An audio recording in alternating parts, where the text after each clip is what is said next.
You either die a hero or live long enough to see yourself become the villain, and Hamza is starting to become that villain. And I think that this is for one of two reasons that I will get into. Hamza was a man who every other man, both young and old, looked up to. The man who inspired countless men to start their own self-improvement channels. The man who people trusted with their heart and soul to help their lives and give it meaning. But Hamza now is becoming exactly what he spoke out against. However, there is a high chance that this is merely a fleeting problem, but may also be a sign for much darker things to come his way. Either way, whichever one it is, he's showing signs of weakness and moral deficiency with every new video that he uploads, and this needs to be addressed right now. In his video, Hamza addresses the criticism. He says that live streaming has been like the most intrinsically motivating part of my work that I've ever had before. I am a little bit fearful that it's kind of tainting my character and my brand image of, like, you know, being more like Adonis and peaceful. He's understandably fearful when he says that he may be tainting his image and character by focusing more on live streaming rather than making main channel videos. He's in a toss-up between leveling up his live streaming and leveling up his main channel. He doesn't know whether to choose the instantly gratifying pleasure of chats on his live stream and the emotions that he's able to express during them, or maintaining his image and character as a fair and peaceful man. And as he still understands, unless he changes his mind, he made a video a long time ago titled, "If you're not your thoughts, then what are you?" Your thoughts do not define you.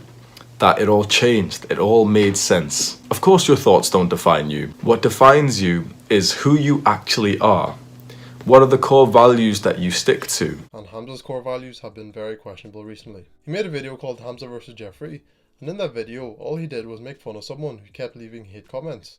She's just an average girl. You're showing her off as if you won the lottery. Let's see your girlfriend, bro. This guy still spamming, bro. He's still saying the same thing. He's just like, she's just an average girl. She's just an average girl. Relax, bro. You speaking about how masculine you are makes her drier than the Sahara Desert. I think you should date her, bro.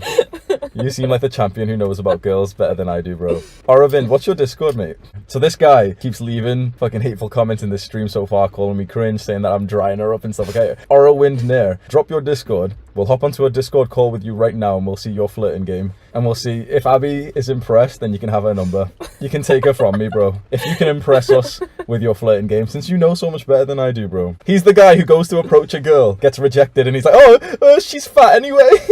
Okay, bro. Which meant that the video boiled down to being not educational or self-improvement related at all. And you cannot tell me that you can't smell the insecurity reeking off of him. He has said before that he values love a lot, and it will be understandable if he were to get slightly insecure when the woman that he loves is getting insulted. His woman gets insulted, and he instantly goes to, "Let's see your girlfriend," and "You should try date her." He would understandably feel insecure if someone is saying that his woman is no good, when I imagine that Hamza thinks the world of her. Or he may feel threatened in his position with his woman, and when someone says something negative, he wants to prove himself, so that everyone else can see how much more of a competent man he is compared to the man who's giving his woman hate. Everybody, including Hamza, knows that he himself is more competent, and so he keeps challenging the other man who's giving hate, because he knows that the other man is no competition, and he's showing arrogance and not confidence. Confidence means that you are sure in yourself, and you don't need to put others down to feel good about yourself. Whereas arrogance means that you do need to put others down to feel good about yourself, because you aren't truly that confident in yourself. And so it is clear as day that Hamza is trying to put the other man down so he could look better when in comparison to him. And I think this is especially true because he said that guys like Arvin would become bitter if they got rejected. So Hamza saying how weak of a man Arvin would be because he would get bitter and wouldn't be able to handle rejection. And this is even more so true because Hamza spent over 10 minutes on livestream talking shit to him. And he then decided to take that clip of the livestream where he was talking shit and upload it to YouTube. So it's clear that Hamza just wanted to look much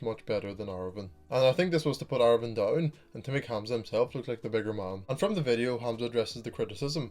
He says that, quit watching brainless entertainment content. If you're watching that on YouTube, then yeah, stop watching YouTube. You're a grown-ass man. You don't need entertainment, bro. You don't need entertainment. You need education. And then goes on to explain that point further. So he says this, and then goes on to upload that video called Hamza vs Jeffrey, which really is more like entertaining content rather than anything else. There wasn't anything educational in that video, nothing to take away to make our lives better. He is changing as a man and as a creator, and is starting to contradict himself with the things that he said in the past. In the video, Hamza takes the bait and goes off on anime profile pictures again. The video starts off with someone defending anime. So much joy. Forgive us for having fun, Hamza. Forgive us for having fun, Hamza.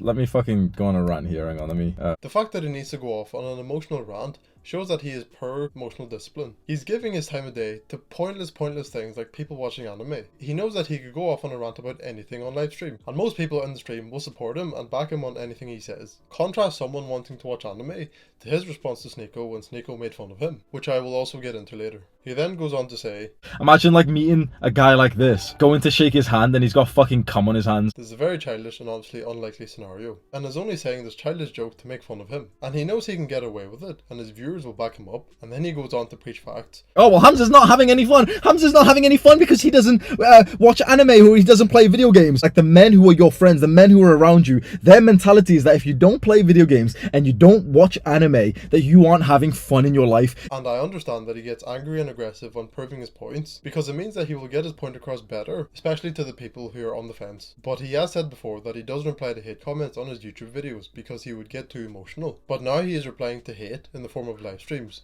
with emotions and all. Hamza getting angry about people watching anime is the equivalent of Andrew Tate getting angry at people drinking still water. People know this, and they also know that they will be able to get an emotional response from Hamza if they talk about watching anime. And so it means that there will be much more trolls in his comments and his live streams now, trying to provoke a response from him, and it will purely be his fault for reacting to it in the first place. He lost his freedom through discipline. He lost his freedom to live a peaceful life and to not care about pointless things, and is now trapped onto focusing his attention onto pointless things that drain his mental and emotional energy. Titled Why You Need to Learn Self-Defense. He's just starting beef. I'd fucking swat him if he came up to me like that. Like, everyone just looks away like fucking cowards. Yeah, I know, fucking cowards, bro. Look, this is what everyone just fucking stood there. The man is walking around what looks like alcohol in his hand, so he could be potentially dangerous. And so he's walking around, and Hamza points out how everyone's kind of looking away and not doing anything. And he calls them cowards, all while he sat and videoed it all happening, not doing anything. And the video was only 1 minute long, so he probably was watching before he started recording, and kept watching him after he stopped recording. And so it really feels like Hamza feels like he's this big superior person who can judge others and he can't be wrong. And so he's calling others cowards while he's not doing anything. In the video How a Feminine Woman Will Change Your Life, near the end of it, he says, fuck is it good, bro. I feel like a fucking man. I don't know if it's too much information, but bro, I'm having sex like honestly probably more than 8 times a day now. And he feels more masculine in being with her, which quietly inflated his ego to the point where he's misaligned now from his character. He has no need to stay true to his morals or his character anymore, as he was improving himself to get what he has now. And now that he has it, he feels like he doesn't need to improve anymore or even maintain himself. A while ago now, he made a video called Don't End Up Like Sneeko.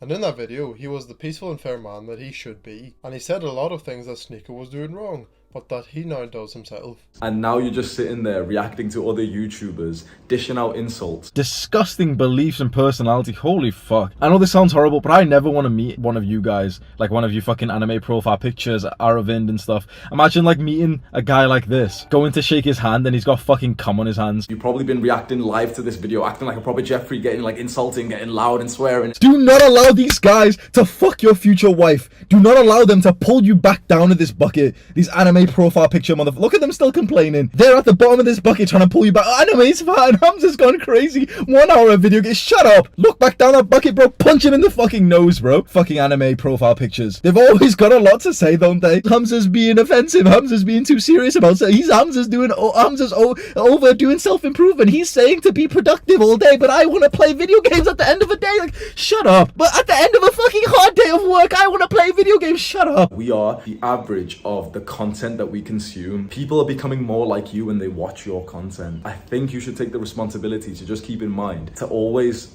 try to be a positive influence on the lives of your viewers. He's the guy who goes to approach a girl, gets rejected, and he's like, oh, she's fat anyway. Okay, bro. Fuck me, bro. If you go to ever shake a fucking anime profile picture guy's hand, and then you just look at your hand afterwards, it's like, what's all this, like, yogurty? What's this? Oh.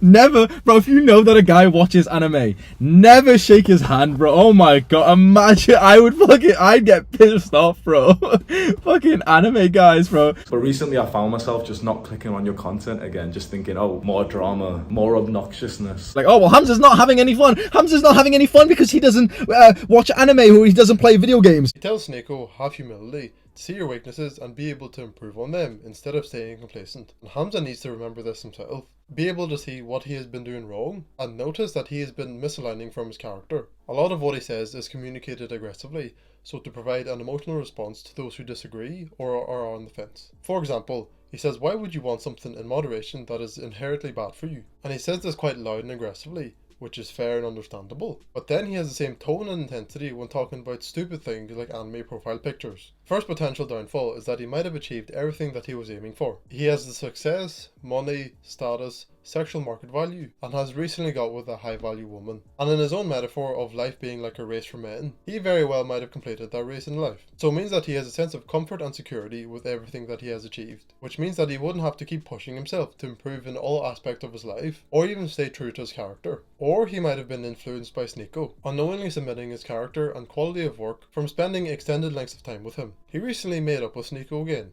and when live streaming together recently, Sneeko played a voice message that Andrew Tate sent him, saying that it looks like you joined the resistance. Bro, it's Andrew. You are now, it's a polarizing situation. It looks like you're on the side of the resistance. So, this is going to be a pivotal moment in history when we break big tech. And this is the second possible downfall factor. Hamza might have felt a sense of brotherhood when hearing that he joined the resistance from Andrew Tate. And since he only heard that through networking with Sneeko, it's very likely that he would have felt like they're in a group teaching men masculinity and to escape the matrix. And the fact that you're the average of the 5 people you spend most time with, he likely felt to Sneeko's level. So it means that Hamza isn't a complete degenerate, but is showing signs of moral deficiency, is changing for the unfortunate worst, and is picking up on all of the same problems that he outlined in Sneeko those few months ago when he made that video on him. This of course doesn't change all the great Hamza has done and is still doing. He still has a fantastic message that I can also get behind. But him contradicting himself through his actions is making me question if he really is this great man that we all truly thought he was.